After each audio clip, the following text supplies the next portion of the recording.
Pro-choice all the way. Yo, God you guys damn it. already picked. You guys have decided. Like, look.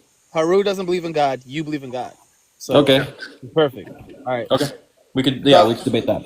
all right, cool. So since you're the affirmative, you start, and we'll Do we begin have whenever you time? finish. Do we have timing? Do we have timing on this? Yep. 10 It's a minutes. 10 minutes. 2 minute opener 10 for minutes. the No. affirmative. It's however long, but the time limit is 2 minutes. So let's go. Whenever you say your first word, we're gonna start your timer. All right, let's go with the argument by contingency, right? So almost every observed thing we see in the material world, right, is contingent. I can imagine a world where it does not need to exist, right?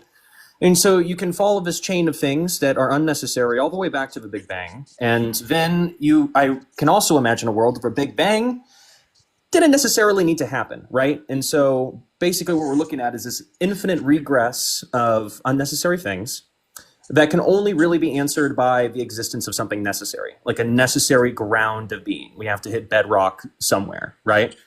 And I would identify that thing with God. And not only that, but the universe we live in also has like a direction, right? Life adapts, it moves, it changes, right? And it's always moving towards better adaptation for its environment.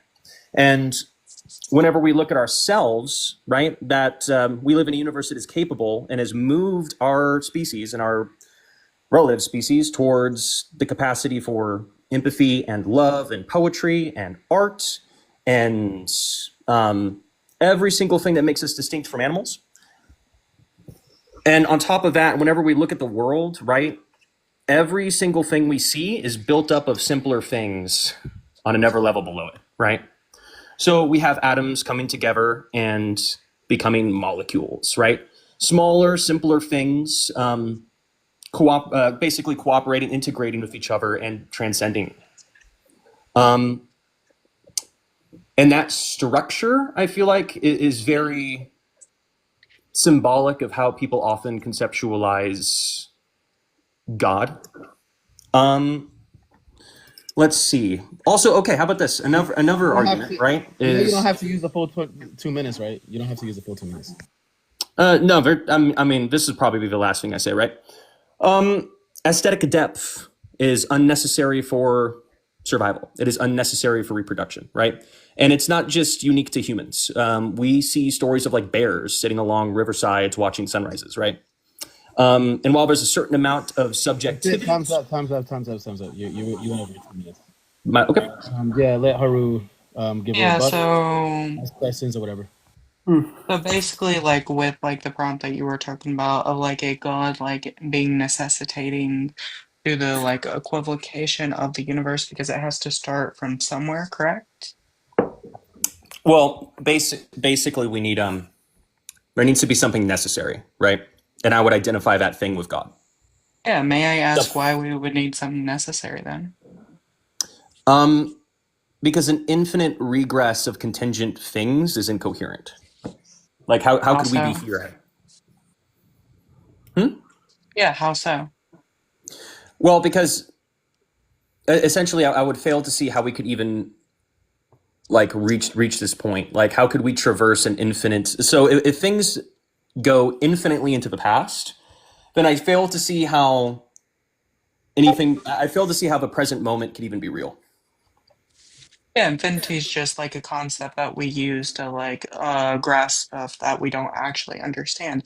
It's just a mathematical concept that individuals use, and we're technically in the middle of infinity as well. So to like say that there has to be a beginning would like we don't know that for 100% certainty. Well, it doesn't have to be okay. My point isn't necessarily that there has to be a beginning.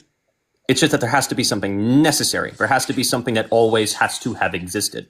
And I would identify that with God. I would identify that with deity. Other people would probably call it something else. It's not that there has to be a beginning.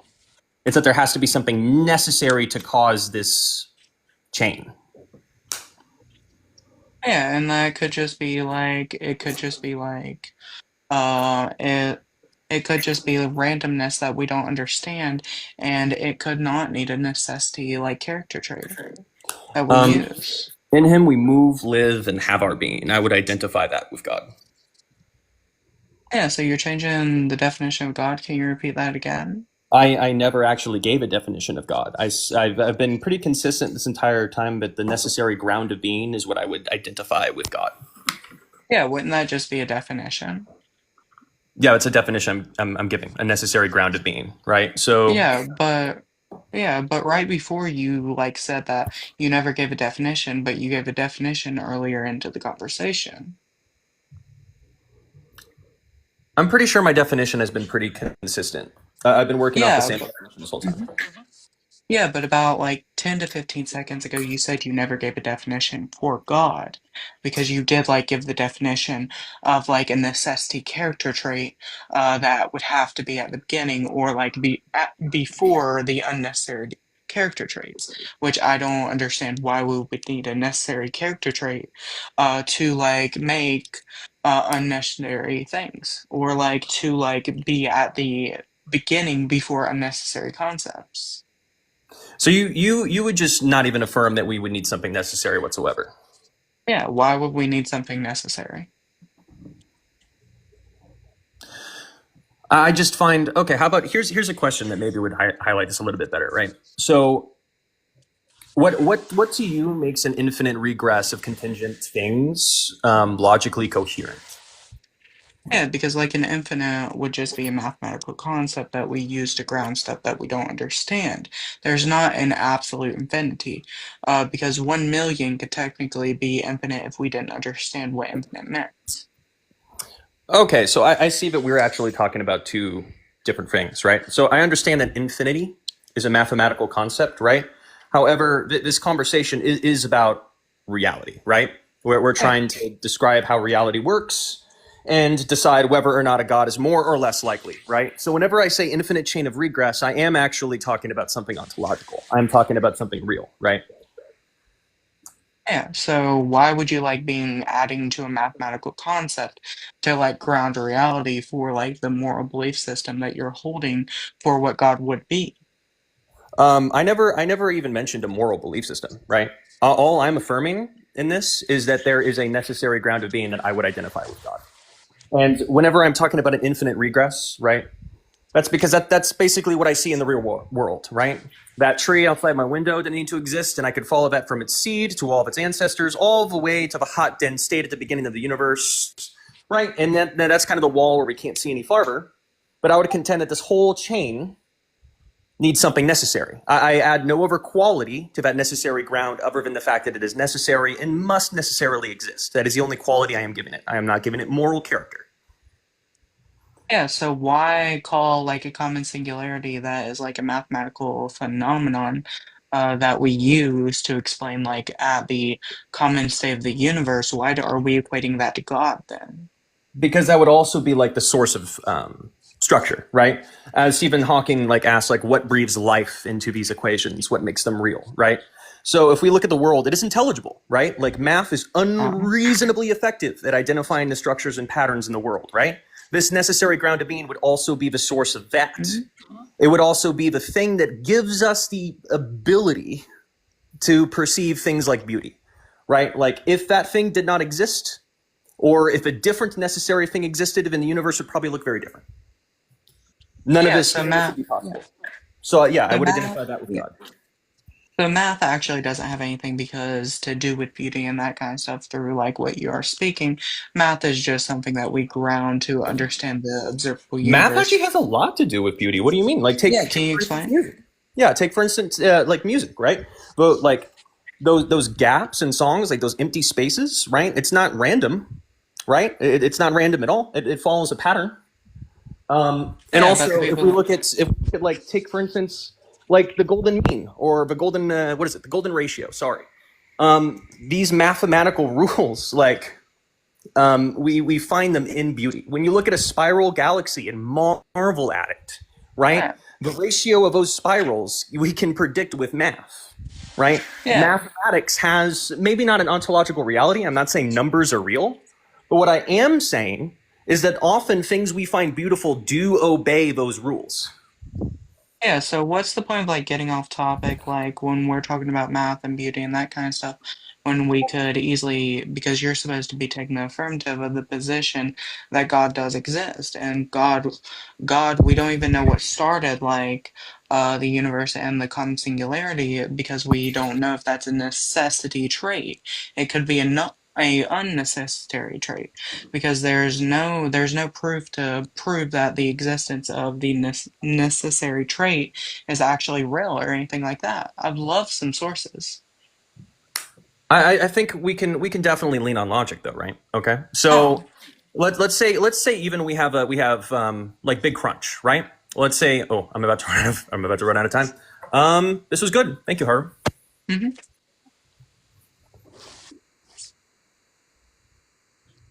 And AR, what do you think? That should be it, right? 2-minute opener for the affirmative, then 8-minute cross examination, open cross examination. Yeah. And then the Sorry. I judges was just judge, I right? was just putting up the poll so that the audience could vote on who they feel won. But ultimately, the winner is decided by the judges.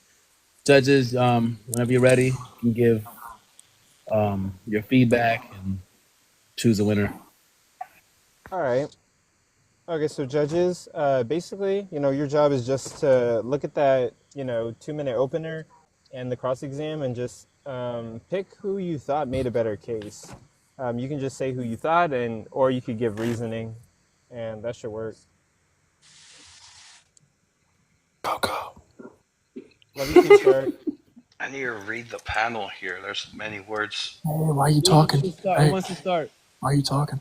Who wants to start? I guess I'll start, even though I don't really know what I'm about to say. I lost.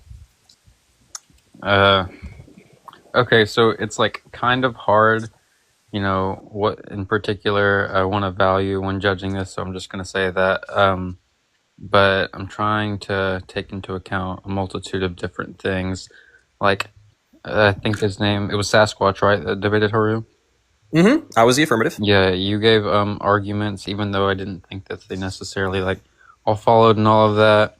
I think that you gave support, and I could kind of still man on my own, and I interpreted that as maybe some sort of support given for God's existence, and Haru only touched on one of those things. It's very hard to say, but I'm just going to go with Sasquatch just because I think that he was a little, how do I phrase this? He's a little more attentive to the dialectic. He was able to maybe kind of keep track of what exactly was being said in the conversation a little bit better.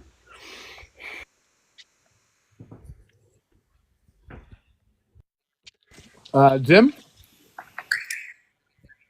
I think in terms of the argumentation that was presented by Sasquatch in favor of the proposition, it would have been better if he kept it concise. I think he delivered several different arguments, but it's kind of challenging to be able to support and argue for. I think it was like 3 different ones, but the one that kind of kept within the confines of the dialectic, which was the argument of contingency. I think he did give support, or at least he gave some justification for why he held that position. And that justification or necessary foundation is what he was defining as God. In the rebuttal of the argumentation, really good line of questioning, but I'm not sure that a sufficient enough rebuttal was given to the answers that Sasquatch was given. So I'm probably going to give it to Sasquatch on this round.